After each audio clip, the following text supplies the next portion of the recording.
A very good morning to all our viewers.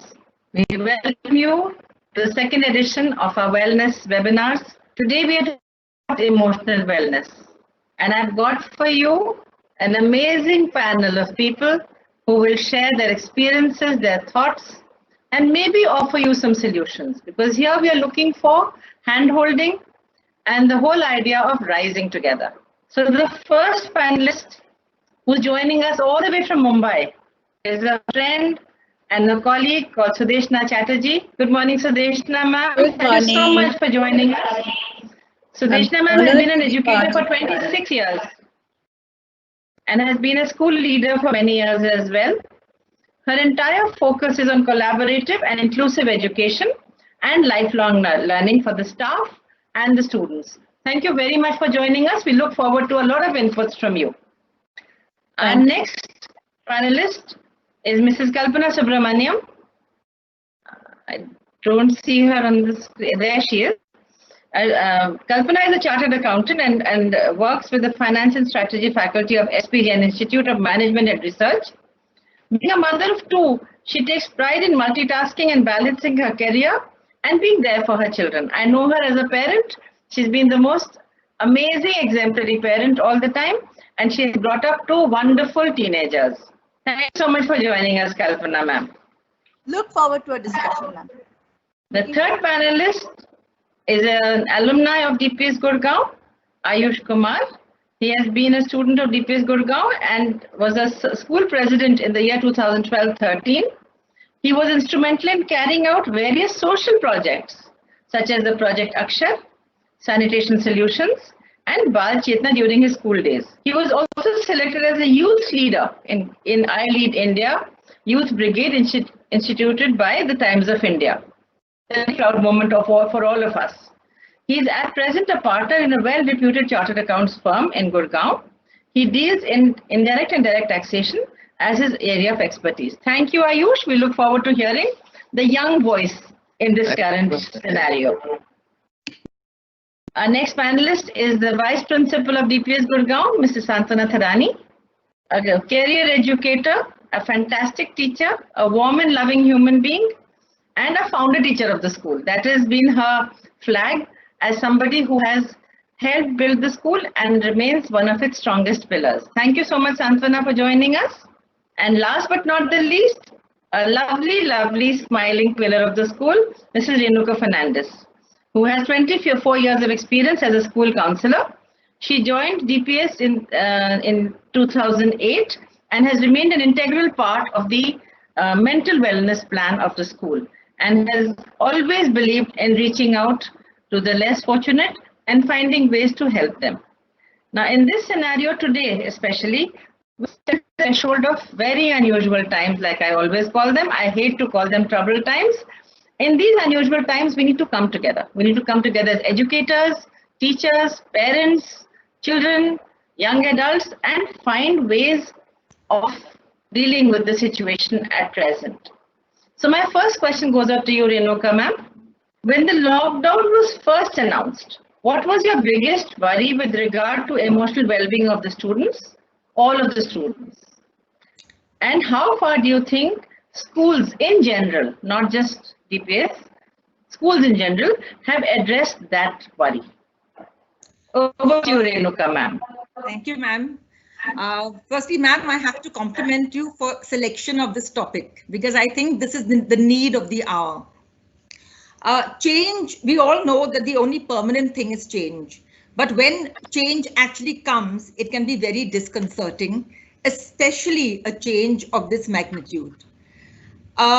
To be honest with you, I was not at all afraid about the academics part because I knew that schools would have policies in place to handle the academics. But as I said, in schools, we look at the holistic development of the child. And schooling is much more than just academics.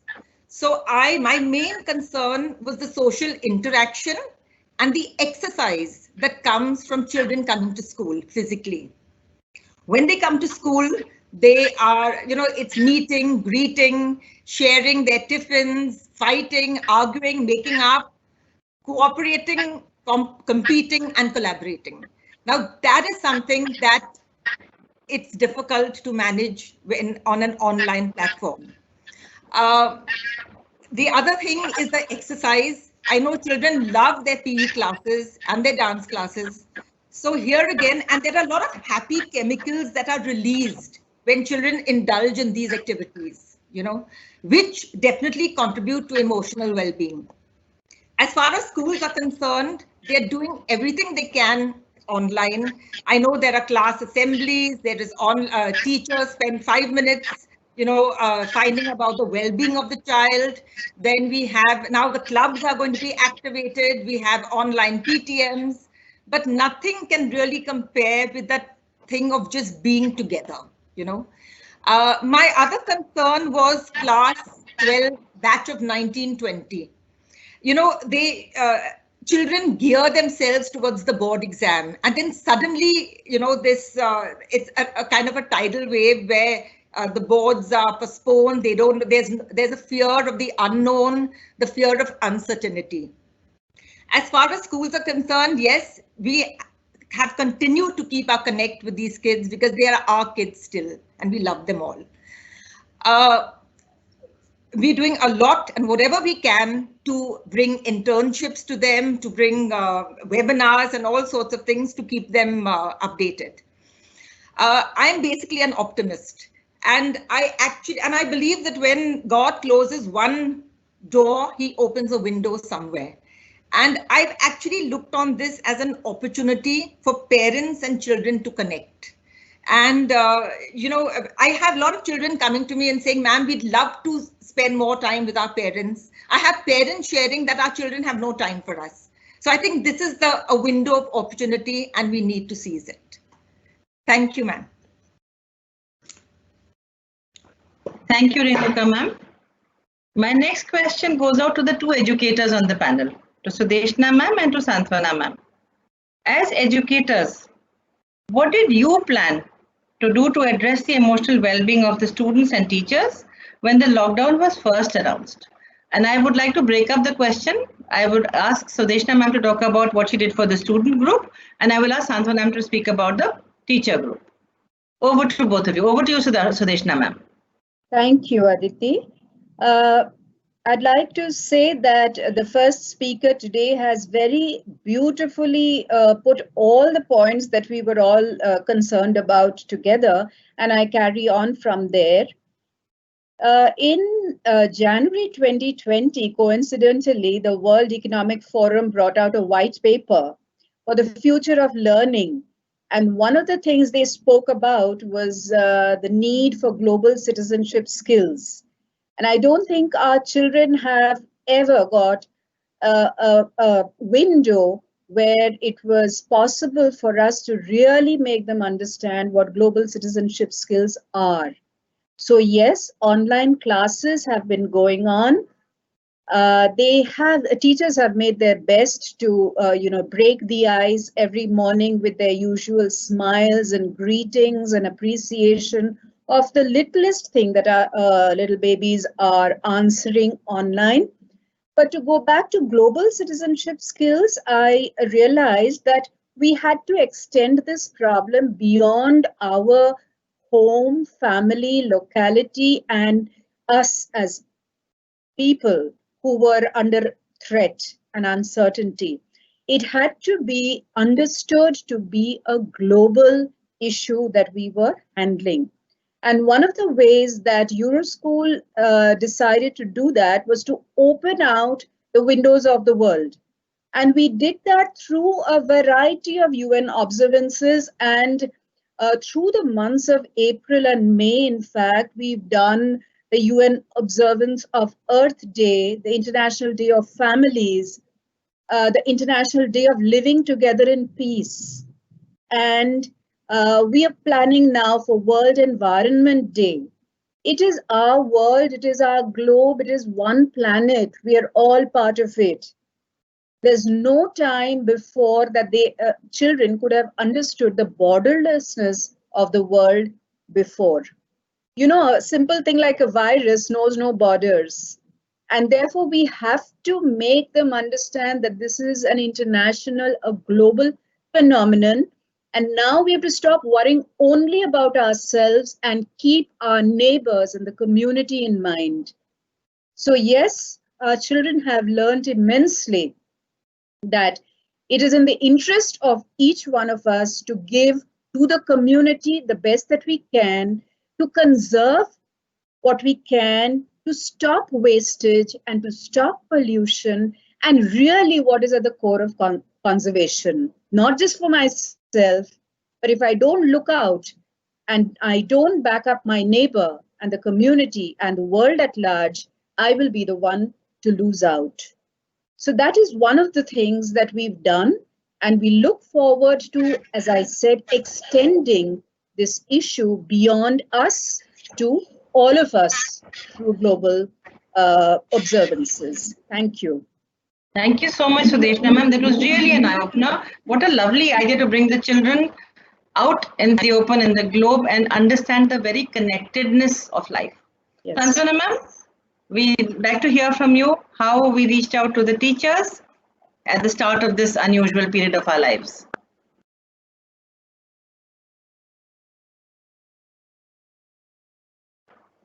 Santana ma'am.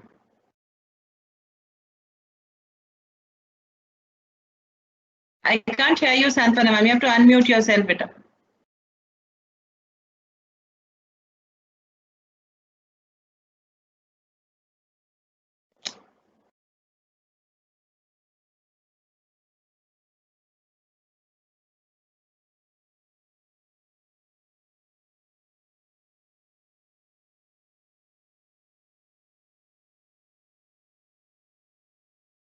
I will not waste time. I will come back to Santana's question. I'll move to Ayush in the meantime.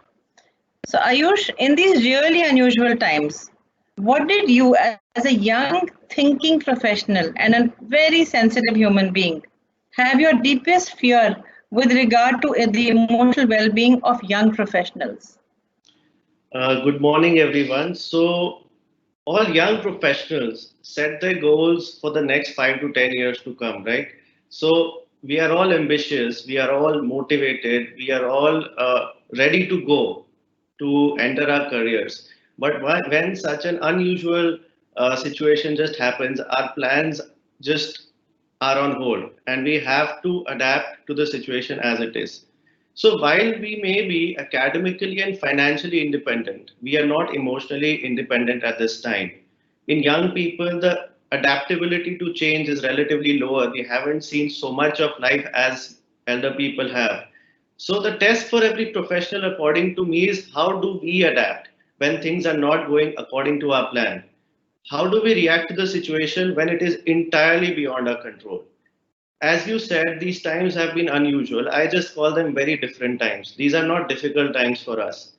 The sense of panic and anxiety in the general global atmosphere has become so widely accepted now that people have started to live with it. And that is a cause of worry for me, that why are you getting used to that sense of anxiety? Why are you getting used to that sense of panic? Because what you sow, so shall you reap. We have all heard that 1,000 times. And the sense of anxiety, panic is somewhat coming down our minds, and that is what is getting converted to our thoughts. That is what is coming out of our actions. So, what is the global morale? Is it peaceful or are people anxious? Is there acceptance amongst people or are people scared? The basic emotion of fear has resulted in anxiety, and that is my first cause of worry. Whenever people are scared, generally in life, we blame someone for it. We find a person, we find a situation to blame it on. But what do we do this time? It's a global issue. So, as a result, young people are not able to really vent out their emotions. They're not able to come out of that, and it's getting piled up within. So, that is my first cause of worry. So, what do we do about it? I firmly believe in two simple things, that God will never give you more than you can handle. If this situation has come to you, it has come with a load, with a bundle of opportunities as well. And secondly, what won't matter to me after 5 years shouldn't even bother me now. So that is the second thing that I really believe in. It's a time that different times have come to us. It is a time when so many opportunities have opened to us. When we talk of a digital world, people were doing so many things offline, and to take things online, to try different areas, because we really don't get the time. So another dimension I want to come it as that when we set out our plans, we do it during the current circumstances. We do it during times that, okay, we think that this is going to work and this is not going to work. So as young professionals, while we may be advising, we may be analyzing, but sadly we are not introspecting. So these 2-3 months have given each one of us time to really introspect what we are doing, where we are going, and why we are doing it. So this time has given young professionals like me and everyone else the time to introspect, the time to take a pause. It's okay to not achieve what you have planned. It's okay that this year passes by, you come out as a different person, as a newer person, and just draw a line and start fresh after this. So this is how we can move forward. This is how we can take this along, and just draw a line, irrespective of everything that may be happening. There may be 10,000 cases a day. It's okay. Come what may. At the end of every day, I just tell myself, so what? So what, this happened? I am stronger than this. I am bigger than this. And I will definitely come out as a better and newer version of myself. So thank you so much, ma'am. Thank you, Ayush. That is a very refreshing take. I loved your idea of emotional independence.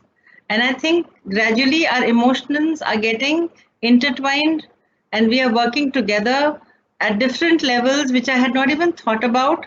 And I'm sure together we will rise out of this. And I'll take one line out of what Ratan Tata it has been attributed to him. There's so much fake news, I don't know if he actually said it, that the goal this year should be just to stay alive. So if you just take a pause and think about that and leave everything else, you are very right, Ayush. Life will not stop. We just have to put things in perspective and move on. Kalpana ma'am, a very articulate and erudite parent. You have a child who's just sat for the board exam, and the board exams were suddenly put on hold. What kind of emotional turmoil did you see in your child and in her peers? And what steps did you take to address this as a parent? Good morning, all of you. The main thing, as Renuka ma'am and all the other panelists have pointed out, the main thing is the uncertainty that has caused the most amount of emotional stress for the children of this age and all children. One of the reasons is, of course, the class 12 being postponed, but there is also the case that where children who have got admissions, they are stressed as well because they do not know whether the college, when the college is going to start, and what is the format going to be. There are some children who actually thought of they will start how they have their own perception about how the new colleges are going to be, and the new people, the new atmosphere. Some are going to go to different countries, so they have a lot of expectations, which obviously have gone array, and they have no idea of what is going to happen. Some colleges are very communicative, some colleges are not. Then there is this other group of children who have not yet given their entrance exams. For example, these children who are trying for maybe the IITs or the law exams. And they are going for classes, and these class mentors are putting a different kind of pressure on them. They do not know whether to keep on studying or whether to give a pause and then alter their methods. Then there is this. They have also had plans to enjoy. Some of these children have decided in advance. Okay, my exams, my class 12 exams will get over, and I will enjoy, I will travel, I will do. So a lot, and they have been postponing a lot of their enjoyment because of their board exams and their entrance exams with an end in sight. So then when that doesn't happen, they are very stressed, and they are and they have this load on their heads, thinking of when is the exam, and they don't feel free to enjoy, nor do they feel free to nor are they inclined to study because they don't know when the exams are. Then there is another group of children who've completed their exams, who want to enjoy, but then they also know back of their mind that they have to do something useful. They have to maybe acquire more skills. They have to acquire capabilities considering their life ahead.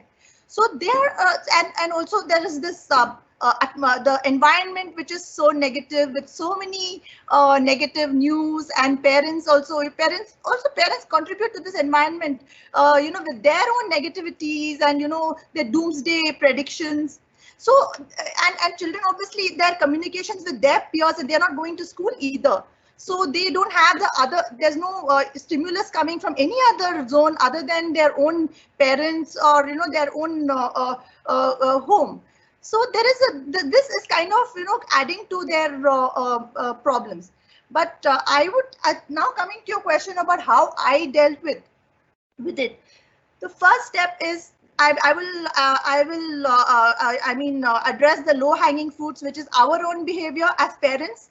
So I think we should counsel ourselves as parents, and in the sense, we should try not to be negative, and we counsel ourselves by maybe making points as to what is stressing us out, and removing and creating a positivity around, just as Ayush and ma'am I said, we need to come out of our cooped up zone, and maybe think of the world, maybe we create that kind of positivity. Secondly, I would say the children can parents also need to keep the communication open among with the children, in the sense that the children sometimes are not able to articulate their thoughts, and their so they feel a lot of negativity, as even Ayush pointed out. There's a lot of, they're not able to articulate and pinpoint what is troubling them. So if they kind of have this communication with you foster an atmosphere of openness, then in that case the children will actually open up. And mind you, it is a challenge, because sometimes the children have all these negative thoughts or things which we don't consider appropriate. Sometimes the children say, I don't want to do anything useful, I'm fed up of doing something like this. So I mean, the tendency is you want to stifle them. You say, no, that's not right. But the minute you do that, it kind of restricts them, and they kind of feel a little apprehensive about sharing their thoughts. So that's that I would say the main thing is speak. And then another way which I addressed it is by doing some fun activities, encouraging them to try hobbies like maybe dancing or learning music, or maybe baking, or maybe you watch a movie together, or maybe do some maybe associate yourself with some charity activities, so that you go and do these activities together. So I think that will diffuse the environment, the stressful environment a bit. Thank you, ma'am. Thank you, Kalpana. In fact, you've given a lovely answer, which is linked to my next question. Somehow in our country specifically, we find it difficult to talk as openly as we should. Some people do, especially if there are issues of mental health. We have no problem saying my leg is paining. I have no problem saying my back is hurting me. I have no problem. So nobody has a problem saying I have a headache. But we have a major problem saying I'm feeling uncertain. I am feeling lost. I'm feeling scared today. I don't know what's going to happen. Why can't we talk about it? So I feel, and when I say it also to my very, very close friends from school, I find they will look at me, shall we come over? Do you want to come? Should we find a pass? I said, no, I just want to talk about it. Why can't we talk? Why is it, kept in a shroud if you're uncertain or sad? Why is sadness equated with depression? It's not depression. Depression is a very serious illness. Why is worry linked to anxiety? Anxiety is also an illness. So my question to you, Renuka, is linked to this. Why do we as a people fight shy of talking about mental health issues? And what can we do, especially at this time, to open these doors and have more open conversations? Thank you, ma'am. Ma'am, I feel basically this, in India, we are still a conservative society. And unfortunately, people look at it as a stigma. So that's one of the major deterrents to people seeking help. They will seek help only when it gets out of control, you know. However, I feel this is changing thanks to a lot of sensitive movies that have been created. And I think also now, like more and more children, like I notice, they just come to me and they talk about their feelings. And the sad part is that they say, ma'am, but please don't tell our parents, otherwise our parents will kill us, you know. After they speak to me, they say, but ma'am, you've told us exactly what our parents are saying. So it is just an authentication of what parents tell their children. And the thing is that it's just that I hope more and more people understand that the school, the student and the parent, we work together in tandem. You know, your child is our child. So it's very important. I think this concept is changing. And I wish, as I said, more parents would encourage their children to come to counselors. With the COVID situation, there is going to be a greater focus on mental health.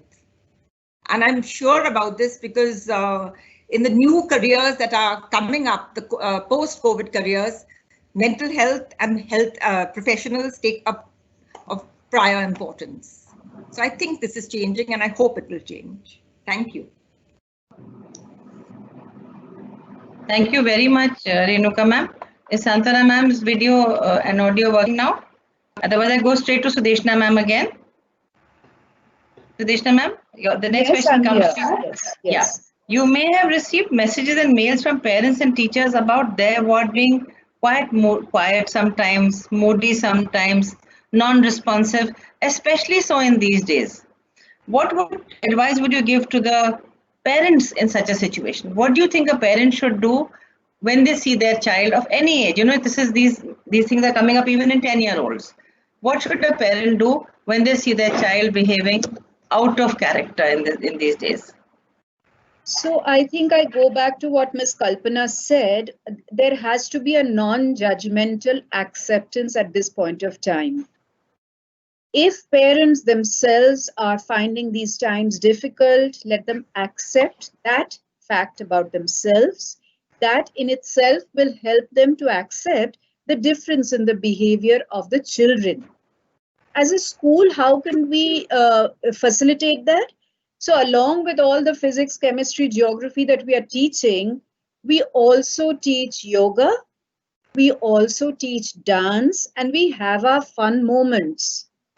That more or less balances.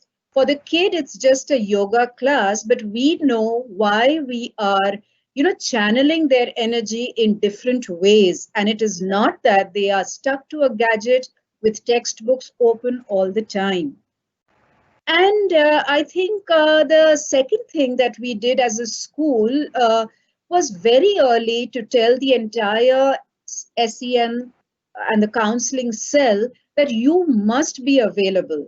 We actually sent out a note on our parent portal saying that these are the names of the people that you can reach out to at any point of time, knowing that these are unprecedented times, uncertain times, and that anyone in the family might have the need to talk. So we made it very transparent that we were waiting for your calls to talk to us and let us know.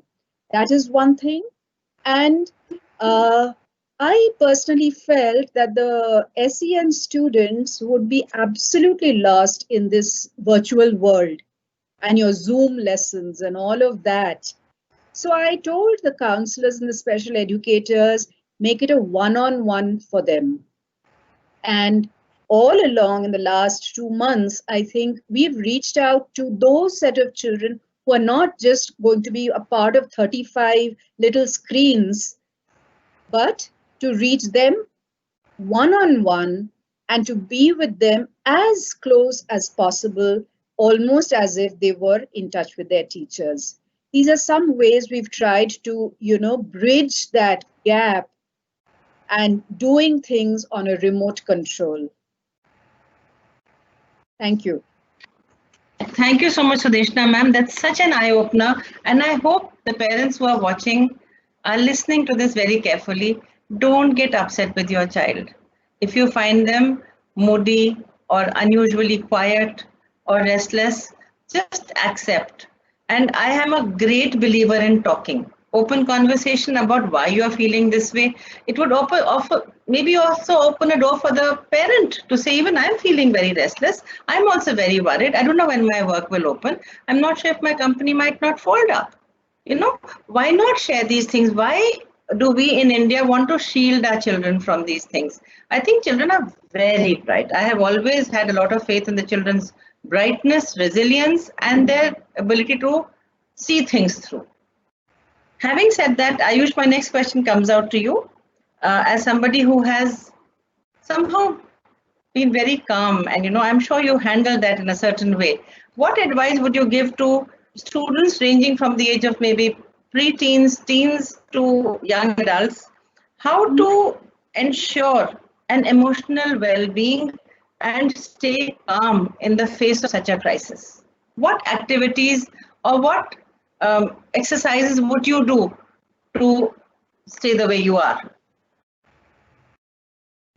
So, thank you, ma'am. So let's just take it group wise. So for pre-teens, like little toddlers, somewhere I feel that they don't need, they are anyways very happy. I mean, they're not so much affected by this so much because they're anyways happy. Second, but for them, I would say they should indulge more with their family, learn the art of giving, the art of doing service. So that is not necessarily you have to go out. You can just help out your mother in the kitchen. You can do some mopping, some cleaning, anything, so that you get that as a part of your habits. For teenagers, I would say again, it is a time when usually they start getting lost, not just this COVID times or anything. So for them, I would say they should exercise a lot, sweat a lot, so that all their extra energy comes out and then they are at peace. It is not necessarily they have to go out. It can be skipping, it can be jumping, it can be dancing, anything of that sort. For a little elder age group, I would say, and even for the teenagers, it is also very important to practice mindfulness. Mindfulness, it's not important that people above the age of 40 have to meditate. It's not that people above the age, who are stressed out have to meditate. People start going to the gym not when they are 40. They start going to the gym when they're 18, when they are very young, so that they can keep it as a part of their lifestyle for the time to come. So mindfulness has to be practiced from a young age. By mindfulness, what I mean is not, you meditate for 2 hours a day. It is simply being aware of who you are, what you're feeling, and be honest about it. Be vocal about it, and introspect. Introspection is very important. To be just here, not keep, keep your mind in the past or just keep thinking of the future. To just be here and see what you want to do and where you are going. For young professionals, I would again emphasize on the part that it is a time of opportunities. It is a time that you can explore all your interests that you want to do. You can start a new thing. You may have had some hobbies, but you left them because you didn't have enough time. You can turn an entrepreneur by having your hobbies. You can start singing. You can start a YouTube channel. You can start so many things. Have an online portal. Promote your skills and convert what you did as a hobby into being an entrepreneur. And that also applies for teenagers. Justin Bieber was a kid when he became a pop star. There have been so many singers that came out of nowhere, just out of online portals. So I would say these are all not challenging times. These are such big opportunities. Don't look at it that things are changing. I can't do anything. There is limitation. I can't go out. So, and most of all, be it a toddler, be it a teenager, be it an adult, it's very important that you do something with your mind. Meditate, join an online course, do some sort of a workshop. There are many organizations which are offering these courses. So when you're in that energy, in that group, you can, just like you have summer camps offline, there are many summer camps happening online. So when you get into such groups, you become a part of that team, you can certainly develop better interest, better thoughts. And there is this cognitive theory that they talk about in when they study psychology. So it's always about how you're feeling that gets converted into your emotions and eventually your actions. So be mindful, know what you're feeling, and don't let a small issue become a bigger issue because it was getting piled up within. So be vocal about it and keep telling people how you're feeling, what you're doing, why you're doing it. Share both your sorrows and happiness. By sharing your sorrows, people also know that okay, everyone's feeling that, and by sharing happiness, you can make other people happy. So be that spark. Don't be a light of happiness. Don't be that person that people don't want to come and talk to. If you're happy, you will attract that positivity and you will radiate that happiness. So just be happy. In spite of everything that's happening, I just tell myself at the end of the day, so what? So what this happened? So I just keep on repeating that one line. So what this happened? So just stay happy. So what? So that's the only one line that I keep in mind. Thank you. Thank you, Ayush. In fact, you've said something which I have been saying for the past 11 weeks now. And I said this to the teachers, I said it to the parents, I said it to the children, I said it to my family. I can't control the virus. I can't control the spread, but I can control how I respond. So I have chosen to be happy. I had many choices, to be sad, to weep, to feel alone, to feel lonely, but I've just chosen to be happy and deal with it and just keep praying. I believe in the power of prayer and then get over. Santwana, are we back with you? Do we have you? Yes, ma'am. Hello, ma'am. Can you hear me? Oh, welcome back, Santwana, ma'am. So I'll go back to that first question where we were asking about what we did in the beginning to address the emotional well-being of the teachers, because Sudeshna ma'am shared with us beautiful things that she has done with her students. And I'm sure the students listening and the parents listening will take some points from there. So Santwana, if you could share what we did with teachers, it will be very nice. Thank you, ma'am. And I apologize first for the goof up with the internet. I don't know what happened and the laptop decided to give me trouble. But be that it may, yes, when the lockdown was announced, we were apprehensive because we were not sure how teachers would take on to it, especially the fact that teachers were pulled out of their comfort zone of teaching in a class, and the response of students, when you see a head nod or when you see a child smile, we continue with our class that way, and that is the normal way of teaching. And now suddenly to teach to a screen where you didn't know how the class was being taken was a challenge that we needed to handle. And I think the teachers took it on beautifully because we did a lot of hand holding. We made them do a lot of dry runs. We did a lot of classes within the departments to help the teachers understand how the nuances of sharing a screen, to how to annotate on a screen. So these little things were done, and the teachers took to online teaching like fish take to water.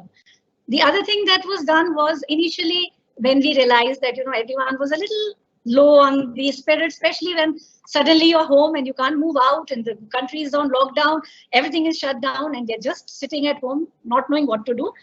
The leadership team of our school came up with a wonderful idea with Aditi ma'am deciding that we should make a little video, and all of us danced in front of the camera holding all sorts of brooms and dusters and all, so that it could cheer up the teachers, the students, especially with the fact that it was an unknown time for everyone. We didn't know how long this lockdown would carry on. We had no idea how long we'll have to stay on this situation. So yes, we did bring this little bit of fun into the homes and got people smiling at least. I believe it went all over the world also, this video, which had people smiling all over internationally also, that yes, teachers can make students smile and each other smile. So yeah, we had to do little things like this to bring that, back into the classroom. I think in general, everyone just took it on beautiful. Thank you. Thank you so much, Santwana ma'am. We also missed your second question, which I had asked Sudeshna ma'am and you, which was about dealing with children who are moody. So again, Sudeshna ma'am told us about what advice she would give to parents if they notice that their child is moody or quiet or suddenly withdrawn what advice would you have given to the teachers if they came to that, ma'am, in my class there are 2 or 3 children who are just not responding. Some of them are missing classes. Some of them are inordinately quiet. What advice would you give the teachers in such situations? Okay, the first thing I would say would be that try and bring that little humor in class. Do add a bit of, jokes in your teaching. Bring that little touch of reality back to them by asking them little questions, telling them that, this is not something that is a forever situation. We are going to be out of it very soon. Yes, we would be needing to, carry on in a situation which is fun now. Spend time at home, learn new skills, which is very, very important. And little things like, it was very interesting when I attended one of the classes. The children, I asked them, I said, what did you do? What have you learned new? So one little child answered to me by saying, ma'am, I make tea for my mother when she's very tired. And these little things are what really, you needed to say, yes, that's such a beautiful thought, because mummies get tired because they are doing, working from home, they're running the house, they're doing other things. So this another child ended, ma'am, what about my father? Even he's equally exhausted doing little things at home. So these little things brought back the cheer. The children fell back, that yes, we are there and, we need to be together. And these are not times which are forever. These are times when we will get out of it, I'm sure, very soon. And I'm sure, the other thing that we did was we had, these video chats on our WhatsApp chats with parents and students to show them that, yes, we are there for you. You are there, we are care for you. Little conversations with the child and the parent along with the teacher added that little touch, that yes, there is that teacher there for you to care and give you always. So that's how we try to handle things, and that's how we guided on. Thank you. Thank you so much, Santana ma'am. My last official question, after there are a lot of questions and I'm holding on to the papers. Kalpana ma'am, what do you think there are some ways that we can get people to talk about stress, anxiety, fear, so that the problem is addressed? The more we bottle up, the more the problem is. But, and as Renuka said, there is a general reluctance in a somewhat orthodox society that people talk about these things. For men, it's not supposed to be macho enough. They're talking about being scared. So what do we do? What do you think we can do to get people to talk a little more?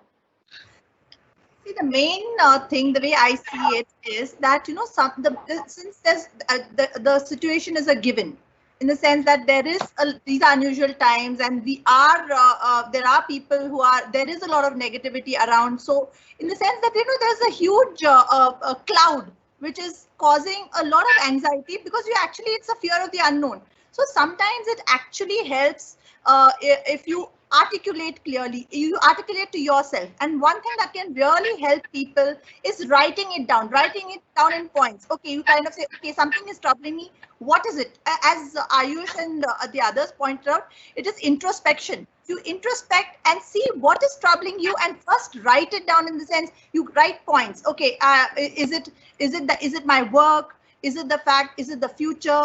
Is it my children? What is it that is actually troubling you? So in that, when you articulate it, sometimes you realize that some of them are really unfounded, and they are just it's just because you're not articulating it. It's kind of adding to your stress. So stress or emotional turmoil. So that would be one thing. And then once you actually articulate it, then it is easy. If it is your children, maybe you can have you can communicate with your children. Or if it is something like work related, then you kind of introspect and maybe speak to maybe your colleagues or something like that. The next step is acceptance. There is also this thing that some of us are in a denial mode. In the sense, this can't be happening. So so we've paused ourselves, and we kind of don't want to, move ahead. So the thing is, if you kind of accept the situation and say, okay, this is here to stay. Now we have to move ahead with a new normal.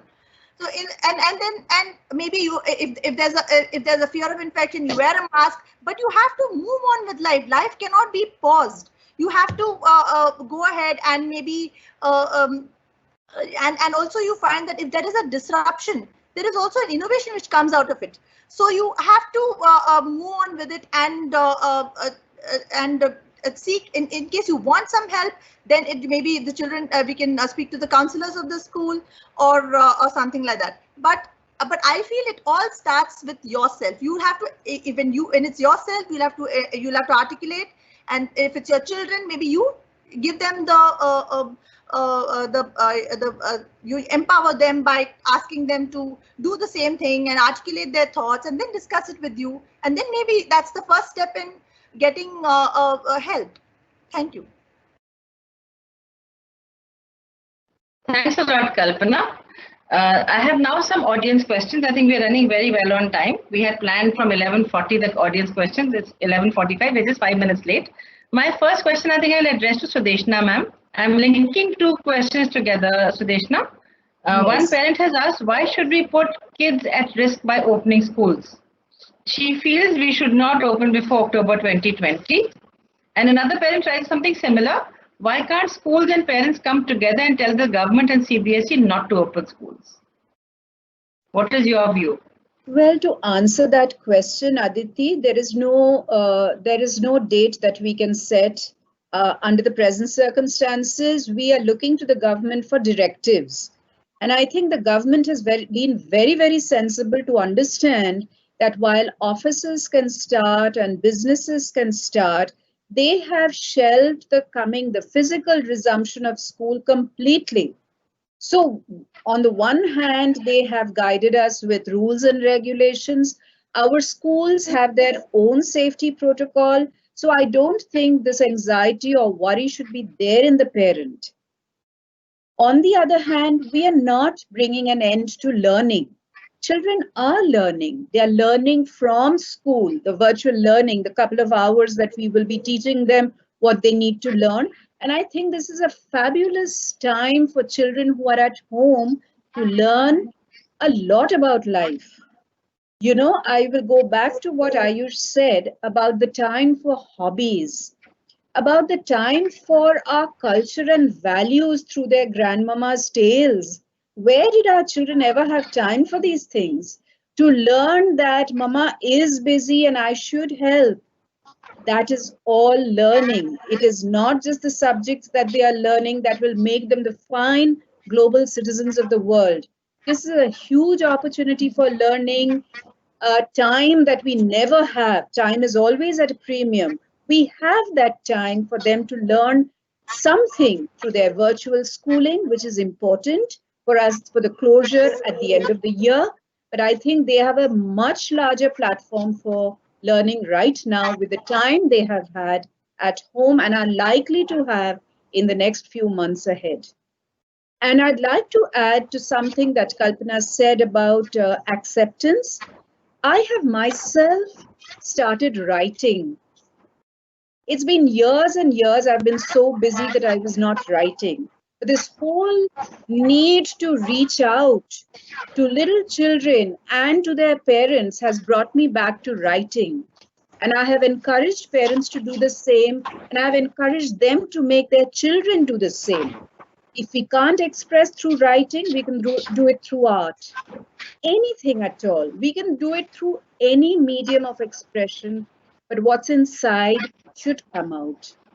And I think this is a fantastic platform and a time for our children to really educate themselves far beyond anything that we can do within the strict timetable of schooling or homeschooling for that matter.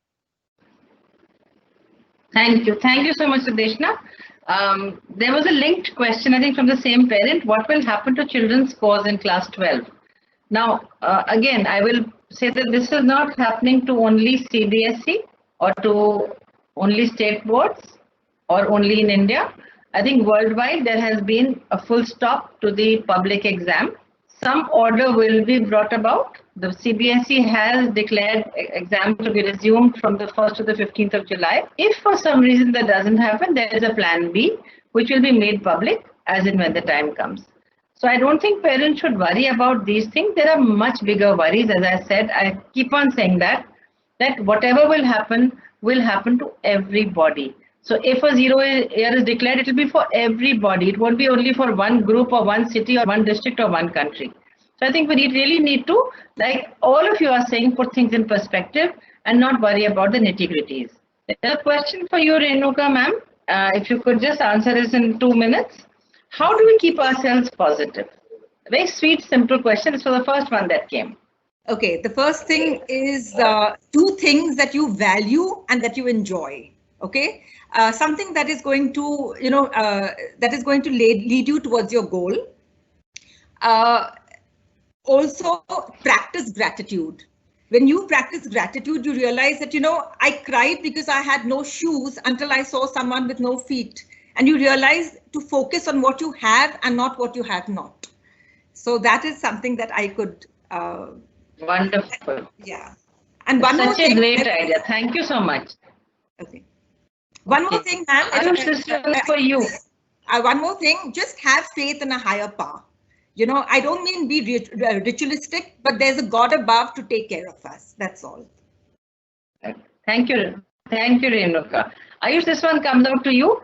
How does one limit the use of social media when it has become the only means to connect?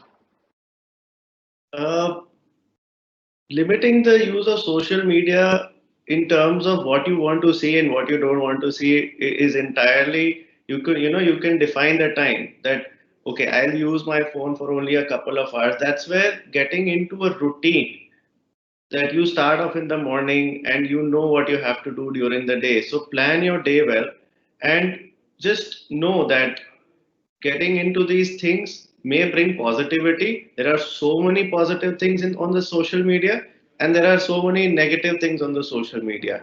So I would say that focus on the positive and leave the negative aside. Also, to the previous question, I just want to add on, along with gratitude, I think we should also just surrender to the bigger power that, okay, fine, it's not under my control and you are the one who's doing this and you are the one who's to control it. So I can't do anything. I'll just do my bit and finally just surrender. Surrender is not complacency. Surrender is simply that it is out of my hands and I can't do anything about it. And just let the doership go out of you and simply just be at peace. So that's all I want to add. Thank you.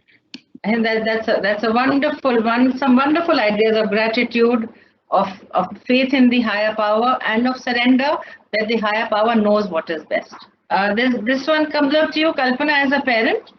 I think it's from another parent. The children are becoming lazy. They're not getting up on time. There are no tests now. They don't want to go to school when it reopens. What would you say to them? See, the thing is, regarding the lazy thing, I guess it would help if we have, as Ayush said, if we have a plan for the day. In the sense, in fact, there's some children who have got some time to study, or in the sense, you kind of you decide, okay, I will. You have time milestones. Okay, by 10, I should have done all the morning tasks, and then I have the entire day. Then you kind of slot yourself in terms of, okay, till by lunch, maybe I would read, or maybe after that I would maybe do something. Have a kind of plan that kind of energizes you, and maybe, because sometimes you want to do many things, but then when you're just lazing around, the things just pass you, and then by the time you realize it's already evening. So in a sense, avoid that. It's better to get up in the morning or the previous night, decide that you have what exactly you want to do the next day, have a plan for the day, and go as per that. In case there are some overriding things that come up and you're not able to do the plan, I guess there's no point in getting stressed. But it helps if you have a plan and you work towards it, so that whatever you want to do and you feel like which really matters to you, all that gets done and not just wasted away in thinking about something which is just in the air. Thank you. So I want to add to this a little bit by saying that far too much is put on the schools to handle. I think the home and the school are two institutions which are vital in a child's growing up. So I don't see why the child is waking up late. Just because school doesn't start at 7:30 doesn't mean they'll sleep till 10 o'clock. So I think somewhere the parents must take onus. There has to be a schedule. Yes, they didn't wake up at 6 to go to school at 7:30, but they must wake up at 7:30 to do some exercise, to do a little prayer if they have a bath. Because we made these norms. When we had the classes, we did request parents that make sure the child doesn't sit in the night suit. I mean, it's not fair. It's really not correct to, without having a bath, without brushing the teeth, they're just sitting for the class. There's something intrinsically wrong with that. So I think the parents and school have to come a little bit closer, and parents have to monitor. Just because there is school is not starting in the morning, you cannot sleep till 9 for a class which starts at 9:15. The other thing is that about the tests, I don't know, Sudeshna ma'am, what you think about it. We really thought that because of this time being a little stressful, we should not really have tests. So we gave something called self-assessment test. So the child could assess. It was optional because another friend had proper tests, and my God, she was lambasted. That, you know, in the middle of all this crisis, you're giving a test, and my child is so stressed out, and he was throwing up, and suppose the light goes off, suppose the network fails, like it did for us also. So there is no right way. I mean, we have to just find and flounder. So what do you feel about the tests, for example, at this time? Keeping all the external factors that can come in the way of a proper assessment, the need for tests, or I would like to use the word assessment, is only so that it's not a one-way journey, and there is some kind of a feedback mechanism, for the child, for the parent, and for the teacher. Right now, we don't know what are going to be the long-term learning outcomes of a virtual world or a virtual school. So for us, it's important to have some sort of assessment. However, keeping this whole, set of issues in mind, the lack of multiple gadgets in every home if you have 3 or 4 children, and various other things. The children and the teachers deserved a May vacation, and we gave them a May vacation. We as a group of schools have pushed our assessment, the first assessments, to July, hoping that when we come back in the month of June, we do again a little bit of more recapping, take it really slow, but have these sort of posts along the way to give feedback to yourself on what we have achieved so far. That is all there is to it, and parents must realize that that is all that is in the interest of the school, to have these assessments, not for the scores, but to keep children on a regular mode and to give some kind of feedback to all stakeholders as to whether we are in the right path or not. Perfect. I think that's a perfect situation. Santvana ma'am, there is one question. Should we tell our children to wait for normalcy or accept the new normal? I think as of now, we have to accept this new normal, learn to live with a mask, carry a sanitizer, because this is going to be the way for the future. I don't see this virus going away in a long time.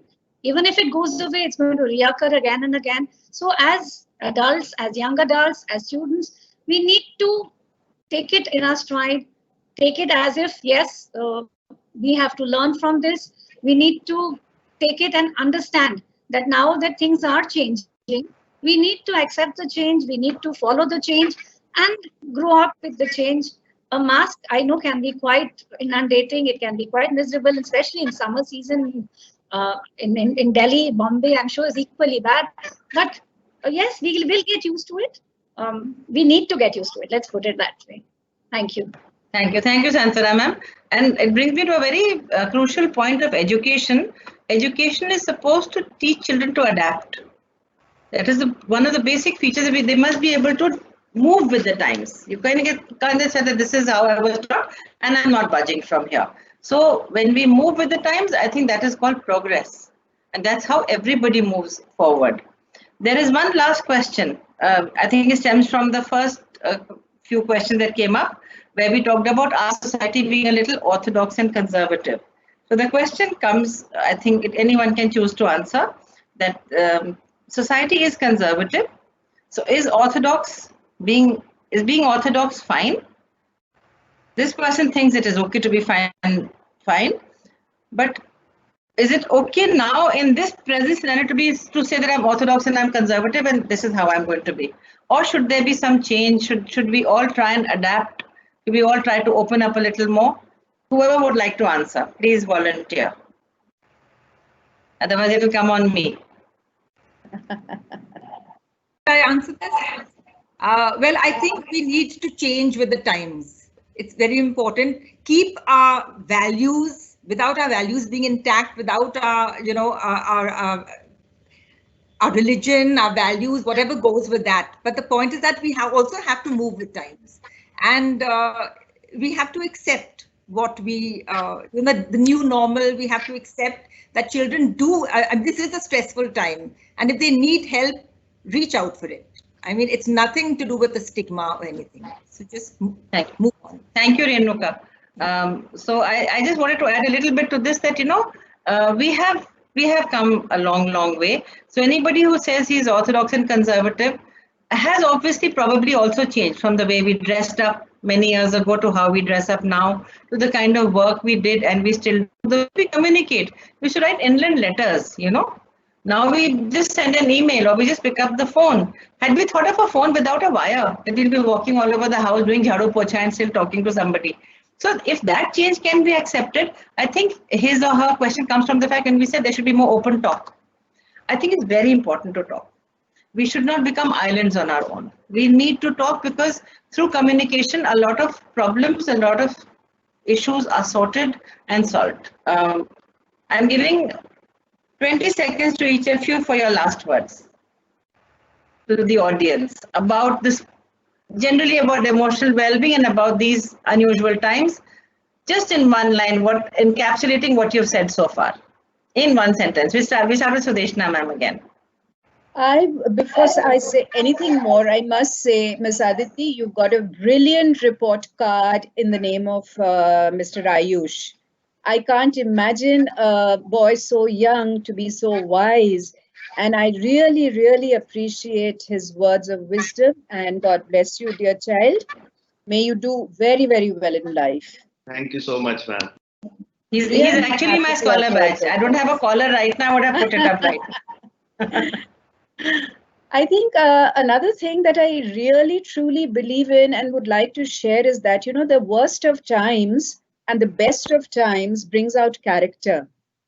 So to live up to the vision of what I work for this is a time to really discover ourselves. We have to discover ourselves in the best of times and in the worst of times.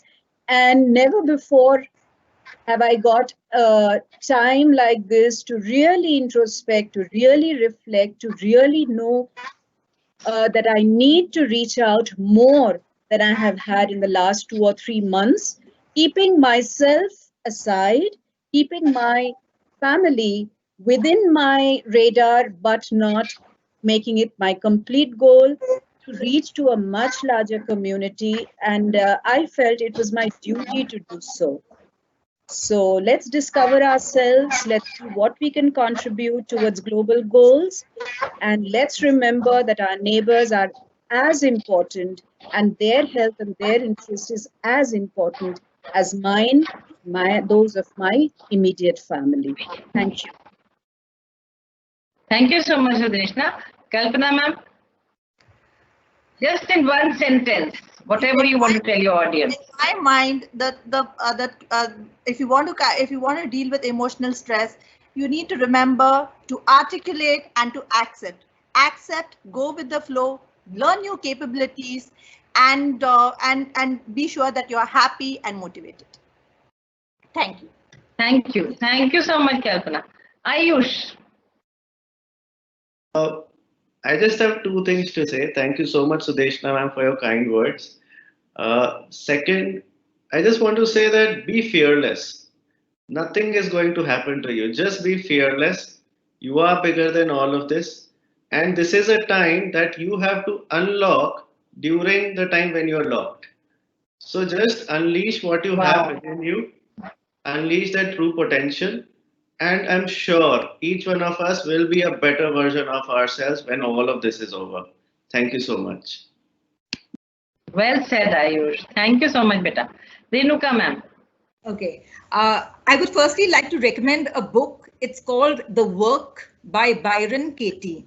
And a lot of what we've spoken about managing emotions, which is a very important life skill, is contained. It's a practice actually. And it will, in fact, there's a link on YouTube also where you can get a sneak peek into this book. I'll just leave you with 3 thoughts. Our thoughts determine our feelings and our behavior. So the 3 C's, control. Input is equal to output. Control your input. What is helpful, embrace. What is harmful, reject. Commitment. Commitment to what you want to do, to the positive changes in your life. Be it a routine that you created for yourself or a skill that you want to learn. And connect. Connect with family and friends. They are your life support system. In the words of John Milton, the mind is its own place and in itself can be a heaven of hell or a hell of heaven. All the best. Well said, Renuka ma'am. Thank you. Last but not the least, Santvana ma'am. Thank you, ma'am. I think as I take it forward from what Sudeshna ma'am said, it is time for us to introspect. It is time for us to build beautiful memories, because this is the time when we are spending with our family. This is the time when we spend quality time. The memories that we can take forward of these days spent together would be a lasting memory. I think that would be the best thing we can do to keep ourselves going. Thank you. Thank you so much. On behalf of DPS Gurgaon, I would like to thank all the panelists. You have given what I consider the best gift. And one of my favorite lines is from Khalil Gibran, that you give off little when you give off your possessions. It is when you give off yourself that you truly give. You've given the gift of time. Yesterday when we did a dry run, and today to all our viewers, a big, big thank you to all of you. Namaskar, stay safe, stay indoors. Thank you, ma'am. Thank you, everybody. Thank you. Thank you. Thank you.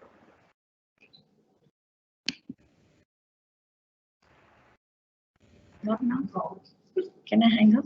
Yes.